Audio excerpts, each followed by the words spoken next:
Ah bah heureusement qu'on avait dit que le thème c'était l'espace, hein. Je suis extrêmement déçu, mais bon. Bonjour, moi c'est David Nowinski, je suis le cofondateur de Toucantoco, même si on dirait pas trop comme ça. Et aujourd'hui je vais vous parler d'un side project qui m'a tenu occupé quelques petites soirées et quelques petits week-ends durant les derniers mois. Alors cette histoire, elle commence par une découverte. C'est la découverte de la pratique de la méditation. Il y a à peu près 3 ans, on a commencé à faire des sessions de méditation avec ma boîte et ça nous a fait beaucoup de bien. Et du coup on a continué, c'était tous les jeudis matins à 8h30. Il y a à peu près un an, une autre découverte, plus technologique celle-ci, c'est celle en fait d'un bandeau de méditation qui s'appelle Muse, qu'un de mes collègues avait acheté, et qui du coup nous permet de savoir en temps réel, grâce à un retour sonore, si notre méditation est de qualité ou pas. Donc je mets le bandeau, je le connecte à mon téléphone, et je mets des écouteurs, et je vais savoir si la musique est plus ou moins calme, si moi aussi je suis plus ou moins calme. Ou en tout cas, c'est la promesse du truc. Alors comment ça marche? Eh bien, dans notre cerveau, on a entre 80 et 100 milliards de neurones, qui sont des cellules qui sont capables de bouger des charges sous forme d'ions, et donc de créer des courants électriques. Ces courants électriques, je vais pouvoir les mesurer. Entre autres, donc s'il y a plus de charges d'un côté que de l'autre, je vais pouvoir finalement imaginer que je mets un petit voltmètre sur ma tête pour savoir quelle est la tension. Et alors évidemment, les neurones, c'est à une échelle très très microscopique. Il se trouve en fait que quand il se passe des événements particuliers dans le cerveau, il y a un grand nombre de neurones qui vont agir de manière cohérente. Donc ils vont envoyer des signaux tous ensemble d'un coup. Et en fait, c'est ça qui va permettre de mesurer macroscopiquement, à la surface de notre tête, ce qui se passe. Donc voilà, c'est une foule de neurones qui agissent. Alors ensuite, l'opportunité, c'est que pour mon anniversaire en novembre dernier, on m'a offert un de ces casques. Du coup, je me suis dit trop cool, je vais pouvoir le tester à la maison. J'ai fait plein de tests, plein de sessions. Et je ne vous cache pas que j'ai été super déçu et un peu frustré parce que je n'arrivais pas du tout à obtenir des résultats qui correspondaient avec ce que j'avais l'impression d'être calme ou non. Je voyais un graphe en ondes un peu comme ça. Ça me semblait un petit peu random. Bon, alors est-ce que c'est pour autant que ce cadeau n'avait pas de valeur? Je pense pas. Je me suis dit que je pouvais essayer de me connecter à ce casque et je sais pas, hacker un peu avec. Alors il se trouve que ce petit casque, que je vous ai amené juste ici, eh bien, il est aussi utilisé en recherche. Donc du coup, ils ont une documentation assez extensive sur comment s'y connecter et quels signaux récupérer. Entre autres, on y apprend que ce petit casque se connecte en Bluetooth Low Energy, donc qui est une norme qui est apparue avec Bluetooth 4 et qui permet de créer un lien donc, avec de basse énergie entre donc, par exemple un PC et un device type IoT. Cette connexion, du coup, comment elle s'effectue? En fait, elle s'effectue grâce à une norme qui s'appelle le General Attribute Profile. Donc, en fait, ce petit Muse publie un service. Dans ce service, il y a des caractéristiques. Par exemple, une caractéristique, ça va être la mesure de la tension sur l'électrode du milieu. Et du coup, chaque caractéristique a la valeur que je peux lire. Alors heureusement, quelqu'un avait déjà fait ça pour moi avant, un certain Alexandre Barachand, qui a fait une petite lib Python qui permet de récupérer ces signaux-là. Alors là, normalement, vous dites, mon Dieu, il m'a parlé de Python, qu'est-ce que je fais là? C'est best of web. Sauf que il y a un draft du W3C qui s'appelle Web Bluetooth qui va nous permettre de nous connecter grâce au General Attribute Protocol à ces devices-là directement dans notre navigateur. Étant moi aussi développeur web, je saute sur l'occasion. Alors évidemment, je passe aussi par Can I Use. Bon, je vous cache pas que Web Bluetooth pour l'instant, c'est pas encore partout, c'est que sur Chrome, c'est que sur certains OS, c'est derrière un flag, donc bon, ça marche pour la démo sur mon PC, mais on va peut-être pas remplacer toutes les apps natives qui utilisent des devices Bluetooth demain. Mais bon, c'est pas grave, on peut commencer à l'utiliser pour hacker un peu. Et il se trouve qu'un des mecs qui met grave en avant la technologie Web Bluetooth, qui s'appelle Uri, a lui aussi un casque Muse et a lui aussi vu le projet d'Alexandre Brachand et l'a traduit en JavaScript. Donc du coup, j'ai pu m'appuyer sur ces libs Muse.js pour commencer à récupérer les signaux. Et donc, si on regarde un peu comment ça fonctionne, c'est super simple. Le navigateur publie un objet navigateur.bluetooth, je récupère mon device, je me connecte dessus et je récupère les services et je peux lire les caractéristiques. Ce que Uri a fait, qui est aussi assez cool, c'est qu'il a pipé ça dans des observables RxJS. Donc c'est un truc pour tester. Enfin, peut-être vous connaissez déjà RxJS, peut-être pas. Si vous ne connaissez pas, vous en apprendrez plus dans la conf juste après, donc je ne vais pas vous en parler plus que ça. Mais c'est vachement pratique pour traiter des flux d'informations. Et donc, une fois que j'ai lancé ça, j'ai une petite démo. Donc je peux connecter le Muse à mon navigateur et voir en live les signaux qu'il envoie. Bon, sauf que ces signaux, qu'est-ce que j'en fais? et ben, quand je les regarde, j'ai pas l'impression que de manière consciente, je puisse agir dessus, ça ressemble un peu à rien, ça bouge dans tous les sens. Donc c'est pas grave, je prends Google, je vais chercher dans des papiers de recherche comment on interprète ces signaux d'électroencéphalographie, et je trouve des choses sur ce qu'on appelle l'approche fréquentielle de ces signaux. Alors l'approche fréquentielle, c'est quoi? C'est s'intéresser au rythme du signal plutôt qu'à son aspect temporel. En fait, c'est quelque chose qu'on fait déjà naturellement. Ben, il y a plein de signaux de grandeur physique qu'on regarde déjà vis-à-vis de leur rythme. La première, c'est le rythme cardiaque, hein. Quand vous regardez votre rythme cardiaque, la hauteur des pics, c'est pas trop ça qui compte, c'est surtout le rythme. Et puis en fait, notre cerveau, il est déjà bien équipé pour traduire des signaux, pour les interpréter en tout cas en termes de fréquence. L'exemple le plus connu, c'est le son, et plus précisément la hauteur des notes. Si vous entendez un La, ben en fait vous entendez un signal de compression et décompression de l'air à côté de votre oreille à une fréquence de 440 Hz. Et on est assez bon d'ailleurs pour savoir si c'est vraiment 440 Hz ou si c'est au-dessus, et on va considérer que c'est plus aigu, ou si c'est en dessous, et on va considérer que c'est plus grave. Ok, alors comment on va pouvoir transformer nos signaux temporels en signaux fréquentiels? Eh bien en fait, on va essayer de les décomposer. On va décomposer notre signal en toutes les fréquences qui le composent. Alors je fais une petite animation pour essayer de comprendre comment on arrivait à ce qu'on appelle un spectre. Donc en fait, une fois qu'on a trouvé tous les signaux, toutes les fréquences qui contiennent le signal, en fait, on en fait une barre par fréquence. Et puis, en retournant ça et en créant un axe qui sera du coup non pas un axe de temps, mais un axe de fréquence, on obtient ce qu'on appelle le spectre du signal. Alors si vous voulez en savoir plus sur cette opération qui s'appelle la transformation de Fourier, je vous invite à regarder les super vidéos sur Google de Two Blue and Three Brown, quelque chose comme ça, qui sont des super vidéos qui expliquent vachement bien ces phénomènes mathématiques. Ok, alors sauf que nous, en fait, on ne va pas exactement faire une transformée de Fourier. Pourquoi? Parce qu'en fait, notre signal, c'est pas un joli signal analogique, mais c'est un signal discret. Le Muse, en fait, il va discrétiser le signal en prenant un point tous les un certain temps. Et ce un certain temps, on le connaît en regardant les caractéristiques du Muse. Là, ce qui nous intéresse, du coup, c'est le 256 Hz, qui est la fréquence d'échantillonnage, ce qui veut dire qu'on va recevoir 256 points par seconde. Et donc, on va faire une transformée de Fourier qui est non pas analogique, mais discrète. Bon, comment on implémente ça? Bon, je vous passe les maths, je vous passe les souvenirs horribles que vous pouvez avoir de vos différents cours de physique, et je fais npm install comme tout bon développeur web qui se respecte. Il y a cette super lib, DSP pour Digital Signal Processing, qui nous met à disposition des fonctions, une implémentation déjà faite de la transformée de Fourier. Alors une fois qu'on a fait cette transformée de Fourier, en fait, il faut comprendre qu'on ne peut pas lui donner on peut pas envoyer point par point des choses à la transformée de Fourier. Pourquoi? Parce qu'en fait, nous, ce qu'on veut extraire, c'est des fréquences. Donc on a besoin de plusieurs points pour observer s'il y a quelque chose de périodique dans le signal. Donc en fait, on va créer une fenêtre. Donc moi, j'ai choisi 256 points. Et cette fenêtre, on va la faire bouger, et à chaque fois, on va l'envoyer dans la transformée de Fourier. Donc là, à chaque fois, je fais une rolling window. Et ce qui est cool, c'est qu'avec RxJS, donc qui nous donne un certain nombre d'opérateurs sur les observables dont je vous ai parlé précédemment, c'est une ligne. Donc j'ai pas beaucoup travaillé. En sortie de ça, on obtient un spectre. Un spectre, c'est quoi? C'est un tableau de valeurs, et chacune de ces valeurs, c'est la puissance pour la fréquence correspondante. Donc la première, 0 Hz, le continu, et puis la deuxième, 1 Hz, 2 Hz, 3 Hz, 4 Hz, etc.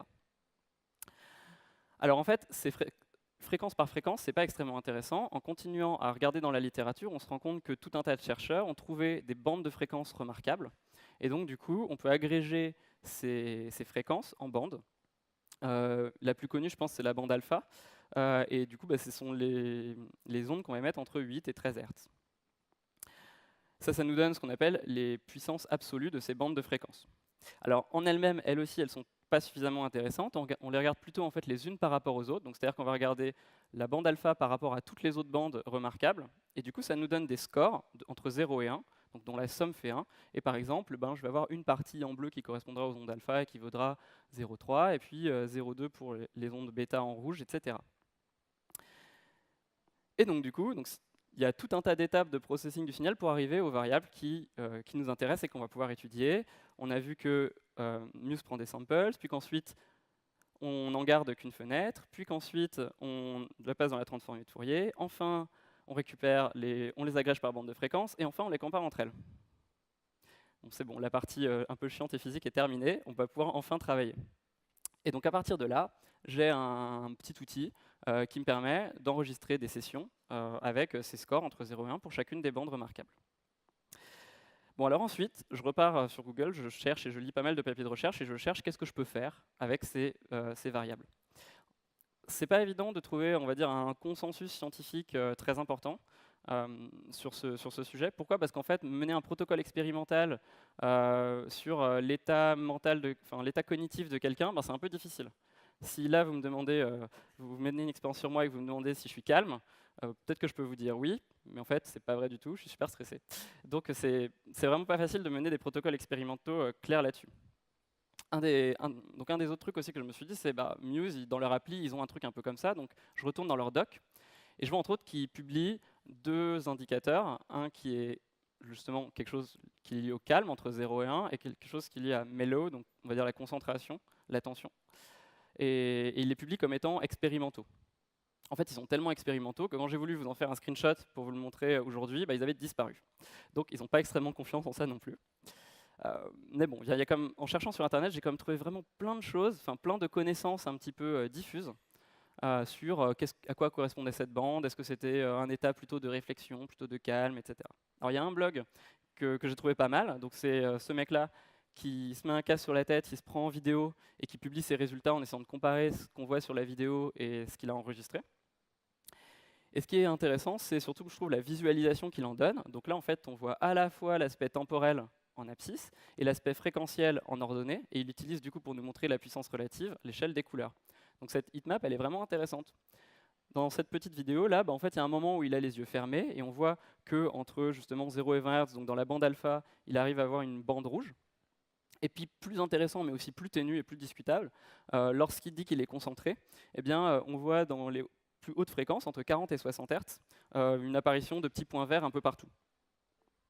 Bon voilà, donc ça c'est, je trouve, une tentative de protocole expérimental que j'ai trouvé pas mal et que je voulais vous montrer.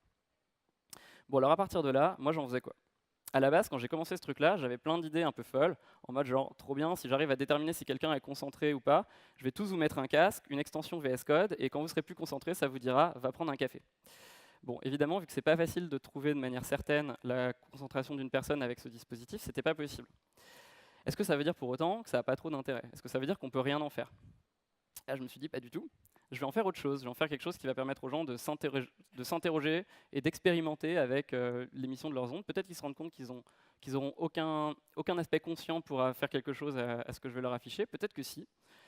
En tout cas, ils vont essayer. Et du coup, c'est là où j'arrive à une partie qui est, en fait, je vais essayer de me séparer du contexte scientifique et de faire quelque chose de plutôt artistique. C'est aussi la partie qui est pour moi la plus difficile à vous présenter parce qu'en fait, autant les trucs d'avant, ça se base sur mon travail, mes études, et voilà, on peut en parler, autant ça c'est quelque chose de très, on va dire, discutable, et j'ai très envie d'avoir votre feedback dessus. Et j'ai un putain de syndrome de l'imposteur à vous présenter quelque chose d'artistique d'ailleurs. Alors, là je vais vous présenter, on va dire, le processus de création artistique, pour l'appeler pompeusement, c'est-à-dire de où je suis parti et jusqu'où je suis arrivé à la fin. Alors au départ, j'ai pris mon petit calepin et j'ai cherché dans, on va dire, mes références que j'avais envie de communiquer. Par exemple, je voulais que ça ait un lien avec le fait que ça vienne des neurones, que ce soit une activité neuronale. Donc du coup, je sais que les neurones, c'est des cellules qui ont la particularité d'avoir des dendrites et un axone, donc c'est-à-dire cette espèce de câble de connexion les uns avec les autres. Et donc du coup, je voulais représenter ça sous forme d'espèce de ligne, ce que vous voyez tout en haut à gauche. Et puis ensuite, je me suis dit, tiens, si j'arrive à trouver des choses pour montrer quelque chose qui est plutôt calme, lié à la méditation, j'ai pensé un petit peu à une sorte de bulle, ça me fait penser aux caissons d'isolation, tout ça, et je suis arrivé à des formes un peu comme des ronds. Et puis, si jamais j'arrive à trouver des choses qui ressemblent plus de l'ordre de la concentration, j'ai envie de montrer qu'en fait l'esprit il est plutôt sharp, qu'il y a des angles, et là je vais arriver à des formes plus carrées. Et donc avec l'assemblage de ces formes-là, je vais essayer de faire quelque chose qui essaye d'exprimer, qui essaye de représenter les signaux que je regarde. Alors là, je prends mes outils habituels, donc moi je sais bien faire du D3 avec du SVG, donc je commence à expérimenter en mappant des variables de 0 à 1 à des trucs. Et donc du coup, je me base sur tout ce que je connais dans ma vie pro, des courbes avec des paramètres de cardinalité, de tension, des interpolations pour mapper des espaces, des variations plus petites à des variations plus grandes, etc. Un des trucs que je me dis à ce moment-là aussi, quand j'essaye le machin, c'est qu'en fait, la variation des bandes de fréquence, elle est pas, on va pas tous avoir, on n'aura jamais des moments 0 et des moments 1. En fait, on va toujours rester autour d'une sorte de valeur qui nous est un peu propre, caractéristique, et qui ne sera pas forcément la même pour tout le monde. Donc si je veux que quelqu'un passe sur mon install artistique et puisse voir un certain nombre de choses, agir dessus, sans que ce soit un écran qui est qui varie pas assez, parce que les variables varient pas assez entre 0 et 1, j'ai besoin de faire une sorte de calibration. Faire une calibration, c'est super chiant. Je ne vais pas demander à quelqu'un qui va regarder 10 secondes mon truc de s'asseoir pendant 20 minutes pour prendre des valeurs. Donc je vais faire quelque chose qui ressemble plus à de l'auto-calibration. C'est-à-dire que quand je reçois un signal, au fur et à mesure, je vais enregistrer le minimum, je vais enregistrer le maximum, et en fait, le score que je vais donner, je vais le donner par rapport au minimum que j'ai enregistré et au maximum que j'ai enregistré. Et du coup, ça me donne des valeurs que tout le monde peut faire varier entre 0 et 1. 1 signifiant je suis au maximum depuis le début de la session et je continue d'y être. 0 étant je suis au minimum depuis le début de la session et je continue d'y être. Alors à ce moment-là, je commence à avoir mes premiers trucs un peu sympas, et du coup, donc là, j'avais un truc avec des lignes qui du coup allait se transformer en une sorte de blob rond, et puis ensuite, avec mon deuxième indicateur que du coup je mappais aux ondes gamma, j'avais quelque chose de plutôt carré. Évidemment, ce qui est marrant, c'est qu'on peut jouer avec toutes les combinaisons entre les deux, et ça m'a fait découvrir plein de trucs que je ne pensais pas avoir fait. Alors là, j'étais quand même un peu déçu, parce que pour moi, il manquait quelque chose d'important que je voulais utiliser, c'est la couleur. Je trouve que la couleur, ça transmet beaucoup justement de notre état mental.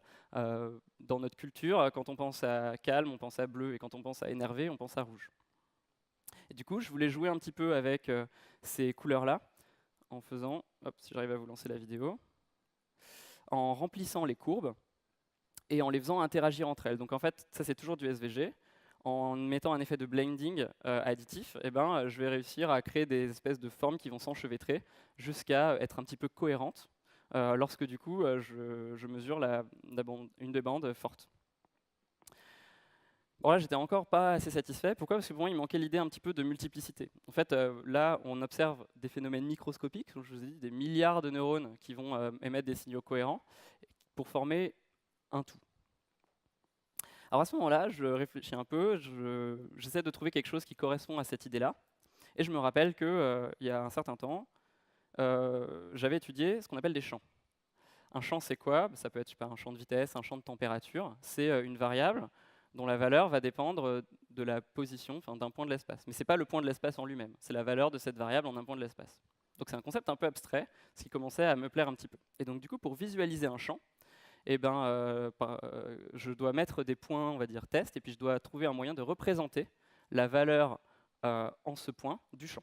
Et donc du coup, une manière classique de représenter un champ de vitesse, comme par exemple le champ des vents, c'est de prendre plein de petits points et de tracer une flèche dont la direction et la longueur représentent le sens et l'intensité du déplacement.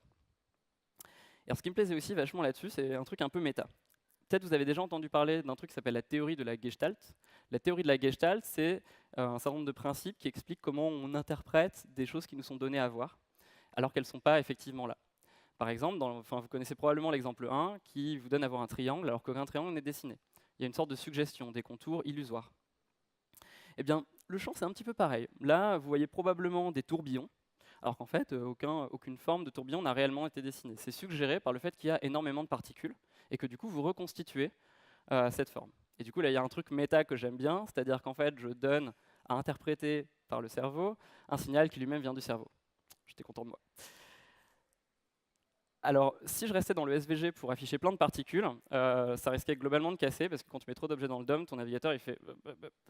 Du coup, je commence à regarder ce qui se fait du côté du canvas, de WebGL, et donc du coup, j'ai fait des expérimentations avec StriJS pour avoir un certain nombre de particules, et donc du coup, ce que je faisais, c'est que je mappais leur champ de vitesse, donc ça c'est quand on capte rien, une petite sinusoïde, et puis quand ma bande alpha va augmenter, je vais créer un champ de vitesse qui ressemble un petit peu à un rond. Et donc du coup, mes particules, elles vont bouger au fur et à mesure. Voilà, ça c'est le moment où je commençais un peu à être content de ce que je faisais. Et du coup, j'ai continué à chercher, et je voulais afficher encore plus de particules, et j'ai trouvé d'autres approches pour afficher des particules, parce que l'approche précédente, je suis obligé de calculer le champ de vitesse en JavaScript, donc en fait, plus j'ai de particules, plus je pète mon PC. Moi, je voulais utiliser la cartographie pour pouvoir en fait faire un calcul assez parallèle et pour pouvoir avoir autant de particules que je voulais. Alors, il y a déjà des mecs qui ont fait ça. Il y a ce truc-là qui est vraiment trop cool, sur lequel j'ai passé des heures à m'éclater tout seul pour tester des champs et voir comment ça rend. Donc ça, c'était vraiment bien. Ce mec-là, en fait, c'est basé sur, parce que tout le monde s'inspire de tout le monde, ce mec de Mapbox qui a fait une représentation des vents, justement avec WebGL, en faisant calculer le mouvement des particules par la carte graphique, qui lui-même s'est inspiré de ce mec-là, super blog, Chris Wellens, qui décrit une approche pour justement en fait un peu triquer, un truc un peu malin, pour pouvoir calculer les vitesses des particules grâce au GPU. Petit laïus là-dessus. Donc en fait, une carte graphique, en fait, c'est un ensemble de plein de petits processeurs. Ils vont chacun pouvoir on va leur uploader un programme qu'on appelle un shader, et en fait, ils vont tous traiter de manière parallèle. Donc là, c'est marqué de manière séquentielle, mais en fait, c'est tout d'un coup. Exécuter ce programme sur chacun des pixels que tu as donné en entrée. Et du coup, l'idée de ce mec, c'est de dire, en fait, nous, ce qu'on a au départ, c'est des points à une certaine position. On veut calculer leur vitesse pour pouvoir les déplacer à l'itération suivante. Et en fait, comme la carte graphique, elle sait traiter des images, je vais imaginer que chacune de ces particules, c'est un point d'une image, et je vais encoder dans les différentes variables qui me sont à ma disposition. Donc le variable d'un pixel, c'est RGB alpha. D'un côté, la position, de l'autre, la vitesse. Et boum. Et donc du coup, je vais avoir une image dont chaque pixel représente une particule. Et je vais pouvoir uploader un shader qui va calculer la vitesse en fonction de la position de cette particule et qui va me donner une image résultante que je vais pouvoir lire. Et ça, c'est vraiment trop bien, parce que du coup, si je veux plus de particules, la seule chose que j'ai à faire, c'est augmenter la taille du bitmap original. Donc c'est trop cool. Voilà, donc ensuite, j'ai fait pas mal de recherches, je me suis pas mal éclaté avec plein d'essais et d'erreurs que je vous passe. Et du coup, je suis arrivé à, 5 champs remarquables que je voulais du coup traduire en symboles forts et que je vais vous montrer là. Donc le premier, il correspond à la bande alpha, dont la connaissance un peu implicite, c'est que c'est lié à une sorte de méditation, un calme. Donc je voulais trouver des couleurs, quelque chose de toujours lié au cercle, d'assez, on va dire, un peu vortex, un peu froid et distant, mais en même temps organique. Ensuite, j'ai subdivisé la bande bêta suite à un certain nombre de petites recherches et de lectures en 3 bandes. La première, c'est la bande donc, bêta 1. La bande bêta 1, c'est ce qu'on émet quand en fait, on est ce qu'ils appellent fast idle. Donc je suis réveillé et voilà quoi. Donc je l'ai représenté par aucune bande spécifique si ce n'est une connexion vers l'extérieur. La bêta 2, je commence à faire je m'intéresse à des problèmes. Je suis dans une forme de réflexion. Donc là, j'essaie de faire un truc qui ressemblait un peu à un CPU dans ma tête, qui du coup est plus isolé du reste et a des sortes de cellules de calcul. Et puis bêta 3, c'est donc plus haut, plus proche des gamma. De ce que j'ai lu, c'est plutôt lié à des sentiments très très forts ou à des réflexions, des problèmes très complexes. Donc là, j'ai tourné le carré, j'en ai fait un truc vraiment très hardos et shapé. Et puis enfin, la bande gamma, qui est en fait au-dessus, qu'on atteint aussi en méditation, qui est plutôt une sorte de focalisation sur soi-même, en fait, d'attention. Je l'ai fait comme une sorte de vortex, avec une couleur beaucoup plus chaude, comme un petit soleil qu'on mettrait au milieu. Et voilà, et donc du coup, maintenant, j'aimerais faire une petite démo, parce que bon, je vous ai beaucoup parlé, mais c'est marrant de voir comment ça marche aussi. Alors,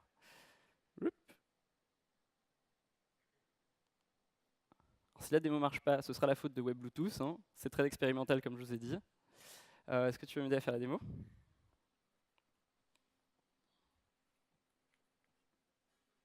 Je laisse mettre le casque.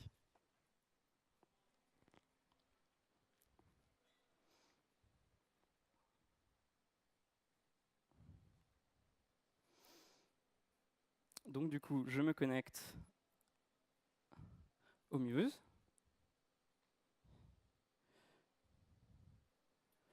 Une fois que la connexion se passe, je fais disparaître mon petit message, et puis au fur et à mesure qu'il va collecter des points et faire son auto-calibrage, on va voir des points apparaître. Donc au début, laisse ton esprit aller comme un peu tu veux. Donc voilà, on va voir beaucoup de choses parce que comme on n'a pas encore un maximum et un minimum qui sont très définis, on va passer par plein d'états un peu chelous. Et puis voilà, ça bouge un peu dans tous les sens, c'est un peu trippy, j'aime bien. Et puis par exemple, si tu essayes de fermer les yeux et de voir si tu arrives à, te concentrer, te calmer un peu.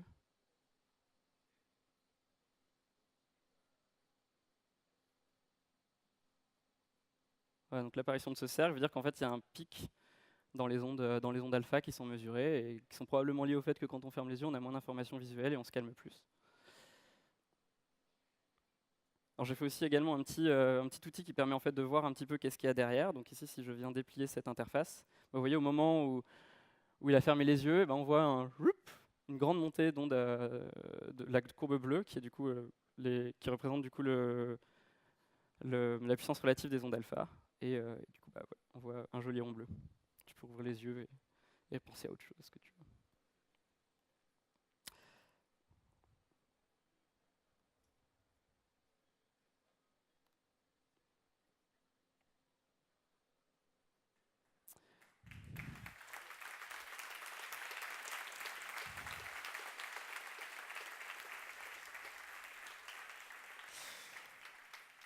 Alors du coup, voilà, j'ai plein d'idées avec ce petit truc-là. Ce que je voulais vous montrer aujourd'hui, outre le fait que c'est marrant de faire des trucs avec les ondes du cerveau, c'est qu'en fait, à partir de plein de connaissances qu'on a tous dans notre vie pro, en fait, on peut sortir de nos petites user stories sur Trello que notre manager nous demande et on peut en faire d'autres choses.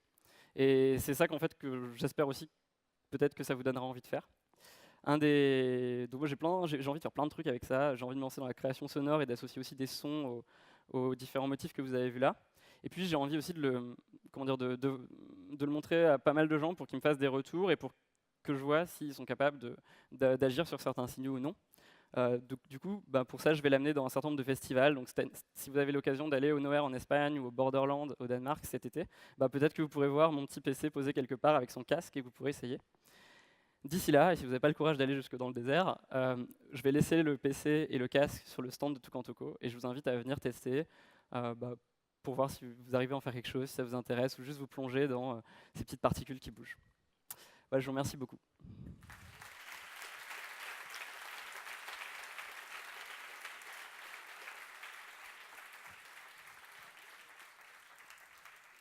Merci beaucoup. Est-ce que vous avez des questions? Allô? Ouais, on a peut-être le temps pour une ou deux questions. Quelqu'un?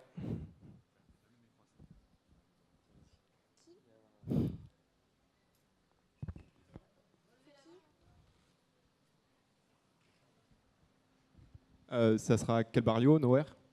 Pardon, je pas Quel entendu. barrio? Quel camp? Ah, Wonder River, qui est un barrio que je fais depuis 5 ans. Ça marche, rendez-vous dans un mois. Cool, avec plaisir.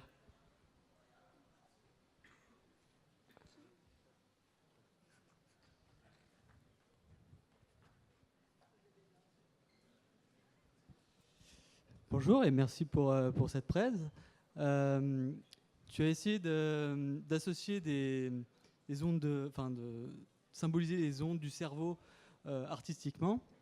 Est-ce que tu as essayé aussi de se dire je vais me concentrer très fort sur une idée et d'essayer de voir si tu obtiens les mêmes résultats que tu nous as montrés en pensant à cette idée et versus un flux de pensée normal dans l'optique de peut-être en pensant quelque chose très fort le détecter et pouvoir agir. Par exemple, si je pense très fort à un if, faire un plugin VS Code et voilà, j'écris un if et on pourrait coder en pensant.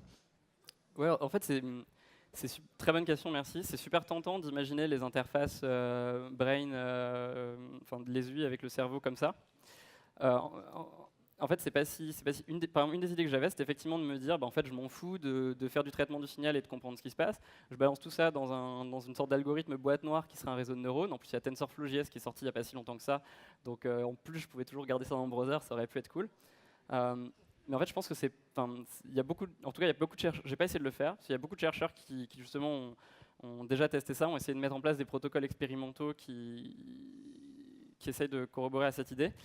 Et en fait, il y a probablement beaucoup de choses qui sont, en fait, quand on pense à une idée, je pense qu'il y a énormément d'autres choses qui se passent dans notre cerveau à ce moment-là et qu'on n'arrive pas forcément à isoler ce signal-là. Et donc, du coup, tout le bruit qu'il y a autour, à mon avis, cache totalement ce qui pourrait être intéressant, ce qui pourrait être discriminant dans le fait de penser à un truc ou à un autre. C'est pour ça qu'en fait, ce qu'on arrive plutôt à détecter, c'est le fait que tu penses, que tu es concentré, plus que ce à quoi tu penses. En tout cas, j'ai pas vu de choses dans la littérature, et pourtant je sais que j'en ai lu des papiers, qui allaient dans ce sens-là. Du coup, j'ai pas, mais bon, c'est plutôt positif, ça veut dire que c'est pas demain qu'on a le truc qui lit dans votre tête et qui vient vous faire Big Brother avec ça, quoi. Merci David, c'était la dernière question et bravo.